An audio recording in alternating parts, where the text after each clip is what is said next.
ప్రణతి వెనక తలిపేయగలుగుతావా? కాదంటే ఇది గ్లేర్ కొడుతుంది, గ్లేర్ కొడుతుంది అదని. సమస్త నదులు వీళ్ళు ఎలా అయితే కలుస్తున్నారో మీరు ఏ నేలకి నమస్కారం చేసినా చివరికి వీళ్ళు కేశవుడు అనేటువంటి ఒక యథాని సర్వభూతాన్ని చరాన్ని స్థావరాలు. ఏవైతే భూతాలు ఉన్నాయో ఇందాక నేను చెప్పినట్టుగా ప్రతి ఎలిమెంట్లో కూడా ఒక పవర్ ఉంటుంది, ఒక శక్తి ఉంటుంది, చెప్పాను కదా, చైతన్యం ఉంటుంది. చరాన్ని స్థావరాన్ని చరించే అవ్వచ్చు. ఉదాహరణ గోవు ఎక్కడ కల్పిస్తే అక్కడ మనం దాన్ని ప్రదక్షిణ చేసి నమస్కారం చేయాలి. దాని పంచగా వెంటనే అది వస్తుంటే తీసుకుని తాగాలి. ఇలా శ్రీకృష్ణుడు చేశాడు. మనం ఎంత మనం గోవు కనిపిస్తే వెళ్ళిపోవడం కాదు, మనం కూడా దాన్ని సేవ చేయాలి. చేస్తేనే మనకు ఉన్నతి. ఏమండి, చరాన్ని స్థావరాన్ని సాయం ప్రాతః నమస్యంతి సామా సంధ్య అభిరక్షితు. దీని సాయంత్రము ఏమండి పొద్దున్న అలాగే మాధ్యాహ్నం సమయాల్లో కూడా దానికి వందనం చేయటం వల్ల, నమస్కారం చేయటం వల్ల మనకేం వస్తుందండి అంటే దాన్ని గుర్తు పెట్టుకుని మనం చేయటం వల్ల సామా సంధ్య అభిరక్షతు, అది మనకి పాజిటివ్ ఎనర్జీ మనకిస్తుంది. మనం దాన్ని రియలైజ్ చేయలేదు అనుకోండి, మనం దాన్ని మర్చిపోయాం, మనం కూడా మర్చిపోతాం. మనం కనెక్ట్లో ఉండలేము దేవతలతో. యదన్మాత్రే పాపం తదన్మాత్ర ముఖ్యతే. పగలపూట చేసిన పాపం రాత్రిపూట పడుకునేటప్పటికి తొలగించుకుని పడుకోవాలి. మనం ఆ పాపాన్ని పట్టుకుని పడుకోకూడదు, ఎందుకంటే పడుకుంటే మళ్ళీ లేస్తామో లేవో తెలియదు. రాత్రి పడుకున్న తర్వాత మళ్ళీ పొద్దున్న లేచిన తర్వాత ఏమో రాత్రిలో నిద్రలో ఏం పాపం చేశాము, మనసా పాపం హస్తాభ్యాం అన్నాడు. మనకి నిద్రలో చెడ్డ కళ వచ్చినా అది కూడా పాపమే. ఆ కళని వేసి మనం చెప్పలేం కదా, మన ఆలోచనలు బట్టే కళలు వస్తాయి. సైంటిస్టులుగా చెప్పేది మనస వాచ హస్తాభ్యాం. చేతులతో, మనస్సుతో, వాక్కుతో ఏదో పొరపాటు ఏదన్నా మాట్లాడుతుంటే రాత్రిపూట యద్రాత్రియాత్రుదే పాపం తద్రాత్రియాత్రి ముచ్చువే. ఆ రోజు చేసిన పాపం ఆ రోజే పోవాలి. సేమ్ మన శరీరానికి పొద్దున్న స్నానం చేసాం, సాయంత్రం స్నానం చేయకపోతే ఎలాగైతే ఆ మలినము అంతా వస్తూ ఉంటుందో పాపములు కూడా బ్యాక్టీరియా లాగా నిత్యం పుట్టునే ఉంటాయి. దీన్ని దేహాన్ని మనం సబ్బుతో తోమి పర్ఫ్యూమ్లు కొట్టుకుంటున్నట్టుగా పుణ్యం అనే సంపాదనతో అవి కడుక్కుంటే అప్పటికప్పుడు మనం కూడా సంధ్యావందనం చేస్తూ భగవదారాధనలో ఉంటూ ఎప్పటికప్పుడు రిఫ్రెష్ చేసుకుంటూనే ఉండాలి. చేసుకోకపోతే ఏమవుతుందో, వారం రోజులు మనం స్నానం చేయకపోతే ఏమవుతుందో పాపాలు పెరిగితే కూడా అదే అవుతుంది. మన జీవితంలో చాలా ముఖ్యము ఎప్పుడూ శుచిగా శుభ్రతగా ఉంటూ ఆ సంధ్యావందనం చేయటం, శుచికాల సంధ్యావందనం చేయటం చాలా ముఖ్యం. చెప్పాక అది చేయటం వల్ల మనకి పాజిటివ్ ఆరా అంటారు కదా. టెర్లింగ్ ఫోటోగ్రఫీలో ఒక తీవ్రవాదిని తీసుకొస్తే వాడి చుట్టూ నల్లగా వస్తుంది. నాకు తెలియదు, చెప్పిందే మీరు చెప్తున్నాను. ఒక సత్యసాయి బాబా, ఒక రమణ మహర్షి గారిని లేదా అలాంటి వాళ్ళని తీసుకొస్తే శ్వేతంగా వస్తుందా? మన చుట్టూ మనల్ని ఫోటో తీస్తే నల్లగా రాకూడదు కదా. కాబట్టి ఆ ప్రయత్నం చేయడానికి ఈ సంధ్యావందనాలు కనుక ఈ దేవతార్థం అది చెయ్యండి. సంధ్యావందనం మన శాస్త్రకారులు ఏం చెప్పారంటే అది ఫస్ట్ మెట్టు కదండి. ఫస్ట్ మెట్టు ఎక్కితే నువ్వు రెండో మెట్టు ఎక్కగలవు. దేవతారాధన అనేది రెండో మెట్టు, ఫస్ట్ ప్రాథమికమైనది. అందుకనే మనకి దేవుడిని చూడాలంటే ఉపనిషత్తులు ఏం చెప్పాయి? సత్యం కర్మంతర స్వాధ్యాయ ఆత్మ ప్రమద.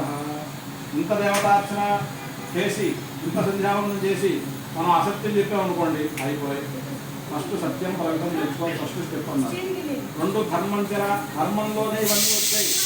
సంధ్యావందనం కానివ్వండి, అభిషేకం కానివ్వండి, ఇదంతా ధర్మం. దేవతలు కూడా ధర్మానికి లోబడుతారు. Note this point. దేవతలు ఎక్కడి నుంచి వస్తారో అధర్మం మీద ఉంటారా? ఏమన్నారు మనకి భారతంలో? యతో ధర్మ తతః కృష్ణ, యతః కృష్ణ తతో జయ. ఎందుకు ఆయన అధర్మం వైపు నిలబడలేదు? ఆయనే ధర్మం. ధర్మం ఆయనే కాబట్టి ఆయన ధర్మం వైపు ఉంటాడు ఆటోమేటిక్. మనలో చెప్పే కదా ఆలోచనే ధర్మం. కాబట్టి ఎక్కడైతే ధర్మం మనం సత్యా ధర్మాచరణ చేస్తూ భగవంతుడి గురించి ఆలోచిస్తామో అప్పుడు దొరుకుతాడు ఆయన, వచ్చేస్తాడు, మన మనసులోకి వస్తాడు. మనం ఎప్పుడైతే మీరు ఈ క్షణం నేను చెప్తున్నాను కదా, మీరు ఒక 10 రోజులు 15 రోజులు సత్యవ్రతాన్ని ధర్మాచరణ ఏదైతే చేయాలో సంధ్యావందనం చేస్తూ టైం ప్రకారం మనకి ఏదైతే షెడ్యూల్ ఉందో ఆ షెడ్యూల్ ప్రకారం మీరు ఆలోచన చేస్తూ భగవంతుడి గురించి ఆలోచించండి. మీకు భగవంతుడు అంటే మీ మనసులోకి వస్తాడు. మీలో ఉన్నాడు భగవంతుడు, అది మనకు తెలుసు. మనం వాడిని బయటికి తీయం, వాడు బయటకు వస్తాడు. భగవంతుడు బయటకు వచ్చి నాయన నువ్వు చేసేది కరెక్ట్, నువ్వు చేసేది తప్పు, నువ్వు చేసేది మంచి, ఇవన్నీ అది ఆయన చెప్తాడు. అంటే మనలో పాజిటివ్ ఎనర్జీ వస్తుంది. అంటే చాలా ముఖ్యమైన బ్రాహ్మడికి కర్మాధికారం బ్రాహ్మడికి మాత్రమే ఉంది. అందులో ఎందుకంటే బ్రాహ్మణుడే కదా ధర్మం చేయమని చెప్పింది. వైశ్యుడికి ఏం చెప్పారు? వ్యాపారం చేయమని చెప్పారు. వాడు అది చూసుకుంటాడు. క్షత్రియుడికి ఏం చెప్పారు? దేశ రక్షణ చేయనాయన నువ్వు అని క్షత్రియుడికి చెప్పారు. ఏమండి ఇంకొకరికి ఏం చెప్పారు? శూద్రుడికి ఆయన నువ్వు కాయ కష్టం చేసి నువ్వు పంటను పండించు అని వాళ్ళకి చెప్పారు. మరి బ్రాహ్మణుడికి ఏం చెప్పారు? ధర్మం నువ్వు ఫస్ట్ 5:30 కల్లా లేవాలి, 7 గంటల వరకు పడుకుంటానంటే కుదరదు. లేక స్నానం చేయాలి, సంధ్యావందనం చేయాలి, దేవతార్చన చేయాలి, అధిక అభ్యాసం చేయాలి, యజ్ఞ యాగాలు కట్టుబడి చేయాలి, ఇవన్నీ చేయాలి. ఇవన్నీ చేస్తేనే నిన్ను చూసి ఇంకోటి చేస్తాడు. బ్రాహ్మడు చేసే కర్మలు చేతనే ఇతర వర్ణాలు వాళ్ళు చేస్తారు. వాళ్ళకి ఏమున్నాయి సూర్యాధికారం వాళ్ళకి తెలియవు. మనం చేసేది చూసే కదా వాళ్ళు ఫాలో అవ్వాల్సింది. అంతే కదండి. వ్యాపారంలో వైశ్యులు ఎలా చేస్తారో చూసి ఇప్పుడు ఈ రోజుల్లో బ్రాహ్మణులు వర్ణభేదం లేదు, అందరూ అన్ని పనులు చేస్తున్నారు కదా. ఏదో ఆకలి సినిమాలో వాడు వెళ్ళి మంగళ పని చేసినట్టుగా కమల్ హాసన్ అందరూ అన్ని పనులు చేస్తున్నారు. కాబట్టి దౌర్భాగ్యం అది. కాబట్టి బ్రాహ్మణ ధర్మాలు ఏవైతే ఉన్నాయో ఆ ధర్మం పాటిస్తేనే ధర్మం రక్షతి రక్షిత. దేవతలు కూడా ధర్మానికి ఆధీనులై ఉంటారు. వాళ్ళు ఎక్కడ ధర్మం ఉంటుందో వాళ్ళు అక్కడికి వచ్చి ఉంటారు. ఇక మనం మళ్ళీ ప్రత్యేకమైన ఇన్విటేషన్ అక్కర్లా. ఇందాక నేను చెప్పినట్టుగా రేవంత్ రెడ్డి గారు మన ఇంటికి రావాలంటే అబ్బా ఆయన చాలా మంచివాడు రా, వెళ్తే అలాంటి వాళ్ళ ఇంటికి వెళ్ళాలని వాళ్ళు మన ఇంటికి వస్తారు దేవతలు కదండి. అందుకని అవి ఖచ్చితంగా ఉండాలి. మనకి సంధ్యావందనం చేయడం వల్ల ఆ ఫలితాలు వస్తాయి. అర్థమైంది కదా. ప్రాథమికమైనటువంటి అప్లికేషన్స్ అవి. అంటే ఫస్ట్ మనం ప్రాథమికమైన విద్య చేసిన తర్వాత మనం మ్యానిఫెస్ట్ చేయాలన్నా చేసిన తర్వాత చేయాలన్నా అది ఒకరిని ఆ ధారాపాత్రలో ముందు పెట్టండి.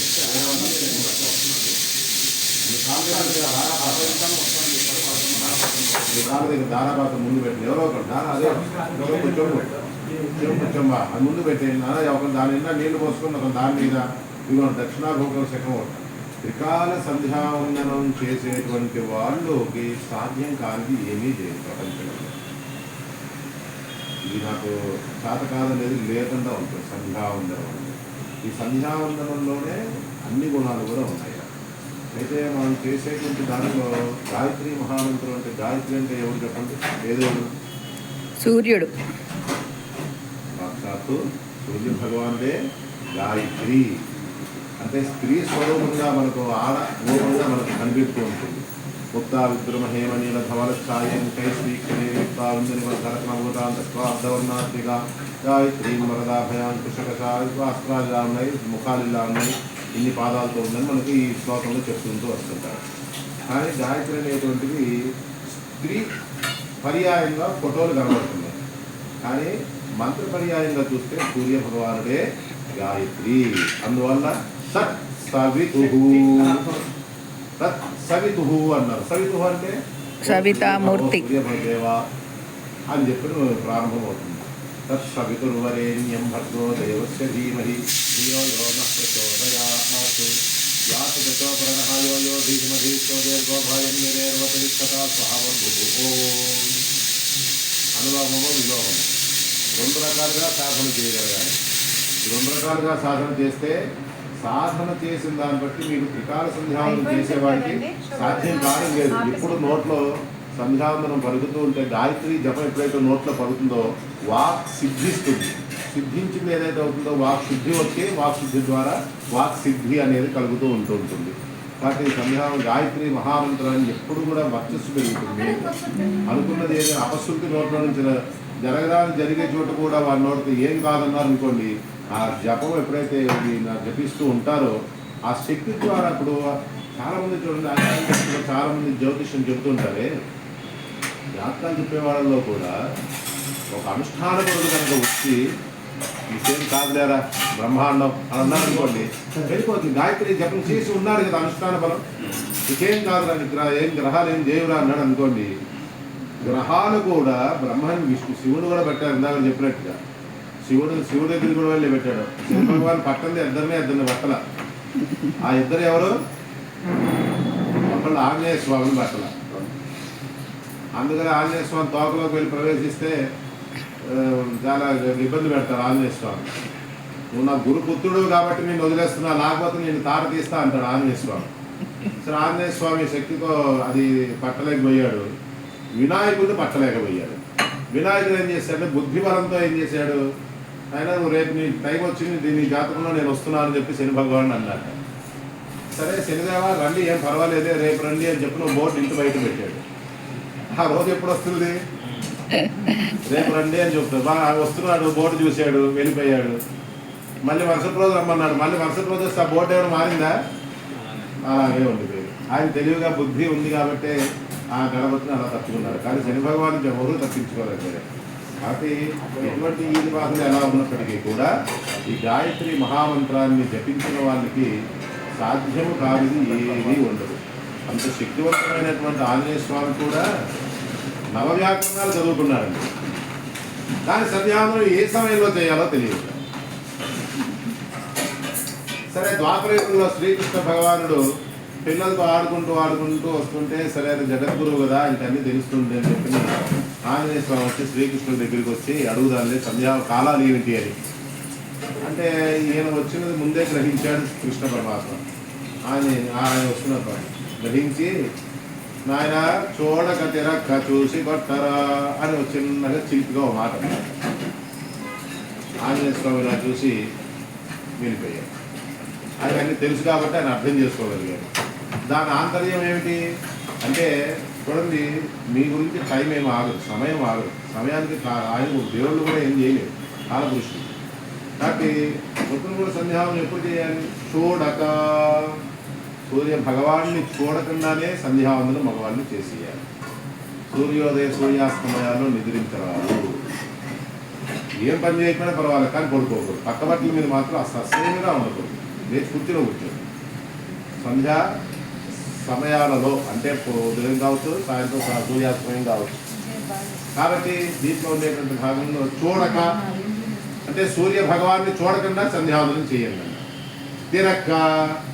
తిరక్క అంటే మధ్యాహ్న కాలము పూర్తిగా అవకుండా ఉన్న సమయంలో చేయమండి అన్న. అంటే దీన్ని ఏం చేశారు? పగల కాలాన్ని 5 భాగాలు చేశారు.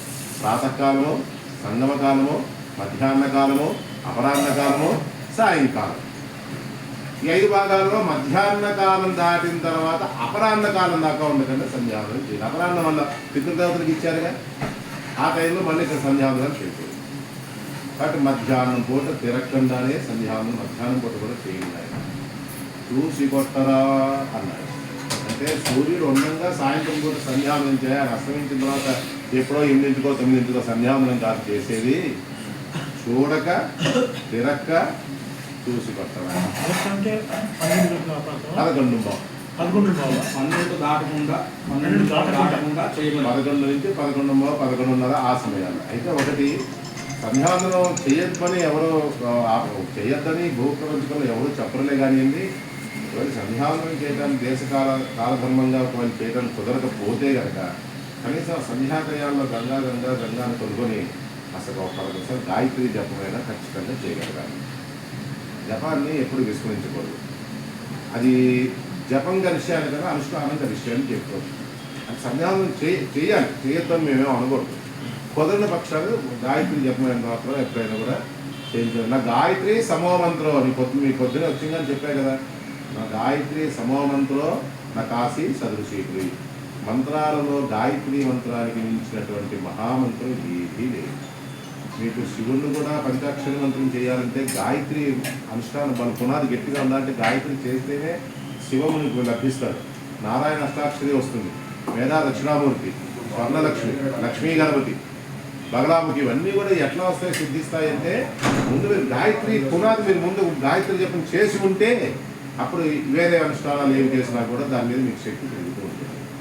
కాబట్టి గాయత్రి మహామంత్రాన్ని విస్మరించుకోవద్దు. నిన్న పూజలు చేసుకుంటే అబ్బాయి మన 2 ఏళ్ళ నుంచి సంధ్యావందనం మానేశాను గురువు గారు అన్నాడు.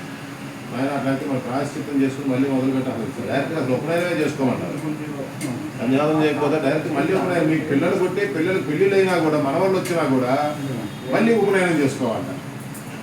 అది ఎందుకంటే ఇతర కులస్తులకి లేనటువంటిది మనకి మాత్రమే ఉన్నటువంటిది సంధ్యావందనం. మనం కూడా ఆ 10 నిమిషాలే మనం వదిలేస్తే బ్రాహ్మణులకు ఉన్నటువంటిది అది ఒకటి కదా. గౌన్లు చేస్తారా, రెడ్లు చేస్తారా, యాదవులు చేస్తారా, ఎవరు చేయలే.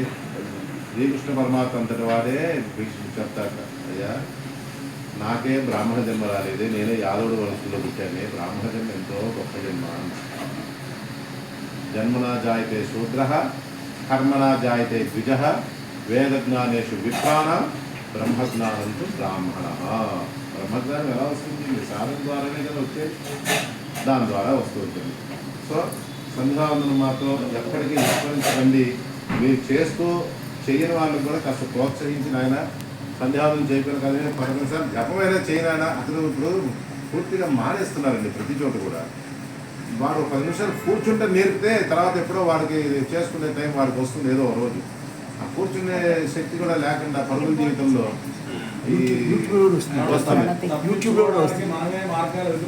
మామయ్య దగ్గరికి వెళ్ళి ఒకసారి స్వప్న కాల్ చేయమని చెప్పదు. నాకు కాల్ చేసింది రిపోర్ట్స్ గురించి. మనకేంటి దౌర్భాగ్యం చెప్పండి. ప్రపంచంలో ఏ మూలకెళ్ళినా చర్చిలు ఉన్నాయి, అడవుల్లోకి వెళ్ళినా కొండ దేవతల్ని పూజ చేస్తున్నారు.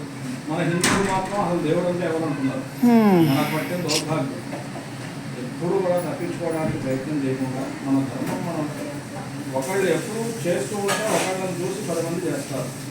శ్రేష్ఠుడైనటువంటి గీతలు అనే చెప్పాడు కదా, గొప్పవాడు శ్రేష్ఠుడైనటువంటి వాడు ఏదైతే చేస్తారో వాడిని చూసి ఓహో ఇది గొప్పదేమో ఇది చెయ్యాలేమో అని పక్కన వాడు చేస్తారు. సో ఇంట్లో పెద్దవాడు చేస్తూ ఉంటే పిల్లలు చూసి నేర్చుకుంటారు. ఇది చెయ్యాలి, మా నాన్నగారు చేశారు, మా నాన్నగారు చేశారు, నేను చేయాలి, నా పిల్లలకు నేర్పించాలి అని వాళ్ళు అన్నీ కూడా మనం ప్రతిదీ ఉన్నత స్థాయిలో మొదటి నుంచి ఆలోచన రాదు, కింద నుంచి వెళ్ళాలి. సో కొంత ఎంకరేజ్ కావాలి. మనం ఎయిర్పోర్ట్లో ఉన్నా, ఎక్కడున్నా, ఆఫీస్లో ఉన్నా మనకి సంధ్యావందనం చేయడానికి పంచవాక్యాలు లేకపోయినా మానసికంగా పారాయణ చేయొచ్చు. చెప్పులు ఇచ్చేసి ఒకటి చేసుకోవచ్చు, అది తప్పలేదు కానీ ఎక్కడున్నా కార్ డ్రైవింగ్ చేస్తూ విశ్వాసం పెట్టుకుని వెళ్ళచ్చు. మనకి మనస్సులో ఎప్పుడైతే ఆలోచన ఉంటుందో ఖచ్చితంగా దానికి మార్గం ఉంటుంది. అసలు మనస్సులో ఆలోచన లేకపోతే దానికి మార్గం కనిపించదు. మార్గం కనిపించకపోతే నీకు నష్టమే లేదు. ప్రపంచంలో ఎంతోమంది పుట్టారు పోయారు, మనం కూడా అలాగే అవుతాం. మనం సంగీతాన్ని వెళ్ళలేదనుకోండి, మనకేమైనా నష్టమా? వింటే అందులో మాధుర్యం తెలుస్తుంది. సంగీతాన్ని వినకపోవడం వల్ల ఏంటంటే నష్టం ఏం లేదు. వినటం వల్ల ఏంటంటే లాభం? దాంట్లో మాధుర్యం తెలుస్తుంది. మీకు భాష తెలుసుకోండి కదా, సంగీతం ద్వారా వింటే ఒక ఫీలింగ్ వస్తుంది కదా. అలా మాధుర్యాన్ని పొందుతావా వర్తిస్తూ ఉంటుంది. మాధుర్యం తెలుసుకోలేకుండా పోయావా? కాబట్టి ఒక్క మాటలో దీన్ని చెప్పి ముగించేస్తున్నారు. రావణ బ్రహ్మంతటి వాడు కైకసి కోరిక మూలంగా కొనే రావణ ఆ శివుని తీసుకొచ్చి లంకలో కట్టేదానికి అమరత్వం వస్తుంది అని చెప్పి కైకసి చెప్తుంది. సరే తల్లి అని చెప్పి వెళ్ళాడు, మానస సరోవరం దగ్గరికి వెళ్ళిపోయాడు. అక్కడే మానస సరోవరంలోనే దేవతలందరూ స్నానాలు చేసుకుంటారు. ఒక నక్షత్రాల రూపాల్లో వచ్చి స్నానం చేసి వాళ్ళు వెళ్ళి వాళ్ళ ధ్యానాల్లో ఉంటుంటారు. అటువంటి స్థానంలో మానస సరోవరికి సామీప్య కాలంలో రాక్షస్థలం ఉంటుంది. ఆ రాక్షస్థలంలోనే ఈ రావణ బ్రహ్మ తపస్సు చేశాడు. అక్కడ కాకి కూడా మునగదు.